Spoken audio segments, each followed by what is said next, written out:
ભારતમાં attorney general બાબતે નીચેના પૈકી કયો વિકલ્પ સાચો છે? ચલો, પહેલો મુદ્દો એ કે આપણને અહીંયા 4 વિકલ્પ આપવામાં આવ્યા છે. 4 વિકલ્પ પૈકી આપણે સાચો વિકલ્પ પસંદ કરવાનો છે.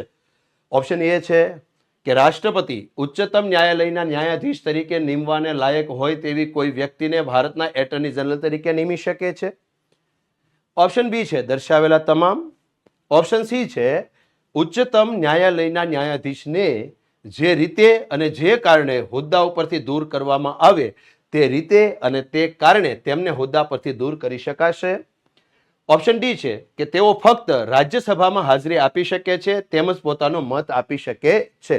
તો અહીંયા મિત્રો ખાસ નોંધો, 4 ઓપ્શન પૈકી આપણો જવાબ છે ઓપ્શન એ કે રાષ્ટ્રપતિ ઉચ્ચતમ ન્યાયાલયના ન્યાયાધીશ તરીકે નિમવાને લાયક વ્યક્તિ હોય તેવી કોઈ પણ વ્યક્તિને ભારતના એટર્ની જનરલ તરીકે નિમી શકે છે અને એની જોગવાઈ છે ભારતીય બંધારણના અનુચ્છેદ નંબર 76 અનુચ્છેદ નંબર 76 થી ભારતના રાષ્ટ્રપતિ એટર્ની જનરલની નિમણૂક કરે છે અને એટર્ની જનરલની લાયકાત શું હોવી જોઈએ? તો કે સુપ્રીમ કોર્ટના જજ બનવાને લાયક એ વ્યક્તિ હોવો જોઈએ.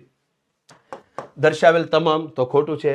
ઉચ્ચતમ ન્યાયાલયના ન્યાયાધીશને જે રીતે અને જે કારણે હોદ્દા પરથી દૂર કરવામાં આવે તે રીતે અને તે કારણે તેમને હોદ્દા પરથી દૂર કરી શકાશે. આ વસ્તુ ખોટી છે. કારણ કે ભારતના એટર્ની જનરલ રાષ્ટ્રપતિની મરજી સુધી પદ ભોગવે છે. એનો મતલબ એવો થયો કે ભારતના રાષ્ટ્રપતિ એટર્ની જનરલને ગમે ત્યારે પદ ઉપરથી હટાવી શકે છે. ઓકે, તેથી સી પણ ખોટું છે. તેઓ ફક્ત રાજ્યસભામાં હાજરી આપી શકે છે તેમજ પોતાનો મત આપી શકે છે.